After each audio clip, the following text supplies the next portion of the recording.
Je ne peux plus continuer avec toi. J'ai rencontré quelqu'un, on est ensemble. Il est directeur médical, et je vais emménager avec lui.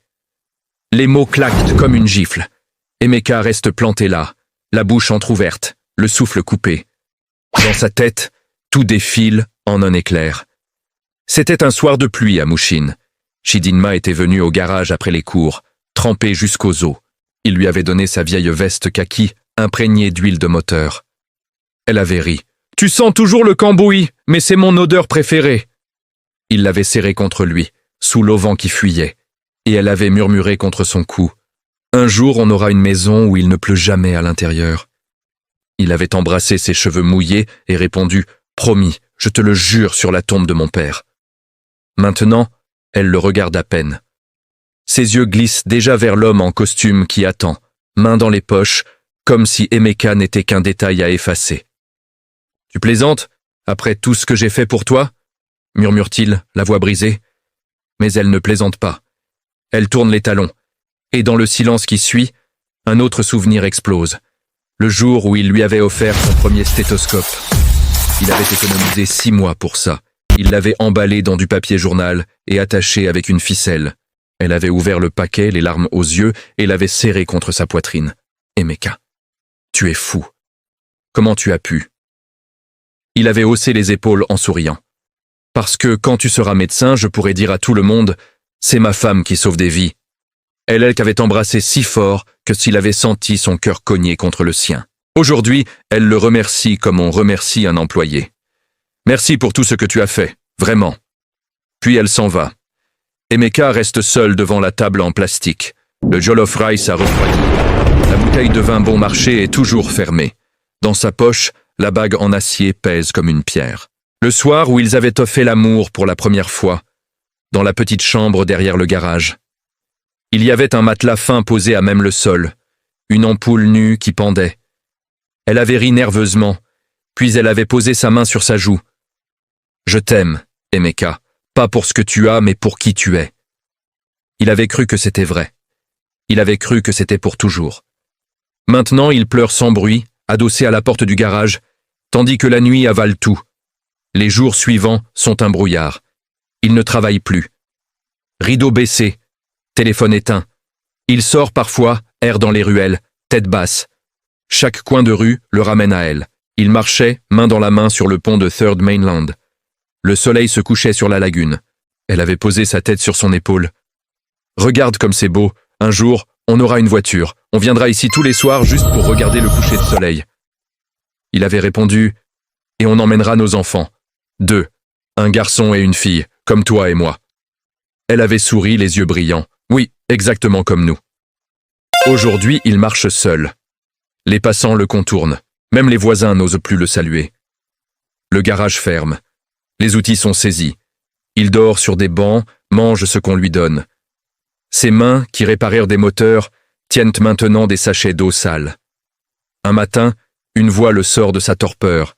« Emeka, c'est toi ?» Baba Eyes. Le vieil homme le regarde, les larmes aux yeux. Il l'emmène manger un vrai repas. Puis il dit « Viens avec moi à Ibadan. On installe des panneaux solaires. Tu auras un lit à manger. » Emeka accepte. Il n'a plus rien. Là-bas, il apprend. Il fait des erreurs. Il persévère. Un soir, une petite fille d'un village reculé le regarde installer un panneau et dit « Grâce à vous, monsieur, on pourra lire le soir. » Ces mots le frappent comme un éclair.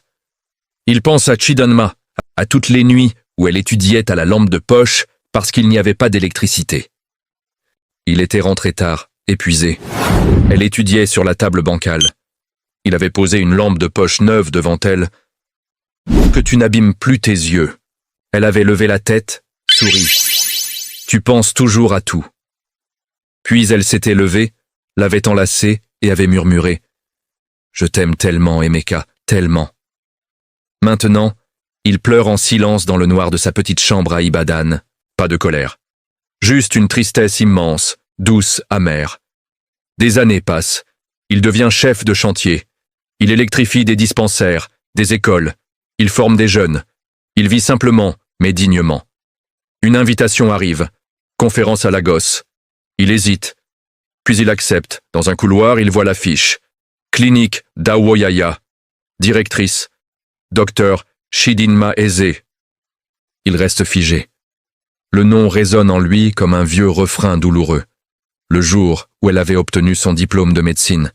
Il était dans la foule, en chemise propre, la seule qu'il possédait. Quand elle était montée sur scène, il avait crié plus fort que tout le monde. Elle l'avait vu, avait souri, les larmes aux yeux, et avait articulé en silence. « Merci. » Après la cérémonie, elle s'était jetée dans ses bras. « C'est grâce à toi, Emeka. Tout ça, c'est grâce à toi. » Maintenant, il lit les titres. Scandale. Patient décédé. Faute médicale. Le directeur a fui. Chidinma est seul. Il ne dit rien. À personne. Il ne ressent pas de joie mauvaise. Juste une pensée calme. Parfois, la vie fait le tri. Chidinma trouve un avocat, Meji. Lors du premier rendez-vous, il lui pose une question. « Vous souvenez-vous d'Emeka Obi ?» Elle blêmit. « C'est lui qui m'a appris ce que signifie la droiture. » Elle baisse la tête. Meji ajoute « Je vais vous défendre, mais pas pour vous, pour l'équilibre. » Le procès est terrible. Chaque audience la brise. Les familles pleurent à la barre. Chidinma, autrefois étoile, est désormais exposé, humilié. Verdict, coupable. Interdiction d'exercer 10 ans. Amende écrasante. Travaux d'intérêt général. Et surtout, le regard des gens. La docteure de la mort. Elle vend tout. Vit dans un studio anonyme. Sort tard le soir. Son nom la suit comme une ombre. Un jour, elle voit l'annonce. Conférence sur l'électrification des centres de santé. Intervenant. Emeka Obi, elle y va, pas pour parler, juste pour voir. Elle le trouve au milieu d'étudiants. Il explique, sourit, rayonne, calme, apaisé, puissant. Leurs regards se croisent. Il la reconnaît, immédiatement. Mais il ne bouge pas. Pas un sourire, pas un froncement, juste un regard neutre, paisible. Un regard qui dit « Tu n'existes plus ». Flashback final, dans la tête de Chidinma, le jour où elle l'avait quitté. Elle se souvient de son visage, de ses yeux remplis de larmes contenues, de sa voix qui tremblait. Mais pourquoi? Elle avait répondu froidement. J'ai grandi. Et elle était partie. Maintenant, elle comprend. Il a grandi lui aussi, plus haut, plus loin, sans elle. Elle repart lentement dans les rues de Lagos. Elle ne pleure pas. Il n'y a plus rien à pleurer. Ce jour-là, elle comprend enfin. Elle avait tout perdu en croyant tout gagner. Lui avait tout perdu. Et avait tout reconstruit. Pas par vengeance, pas par haine, simplement par dignité, par silence, par continuation. Il ne l'a jamais maudite. Il ne l'a jamais attaquée. Il a juste continué à vivre. Et dans ce silence immense, il lui a tout dit. Parfois, la plus belle revanche n'est pas de détruire l'autre, c'est de se reconstruire soi-même, plus fort, plus entier, et de laisser la vie faire le reste.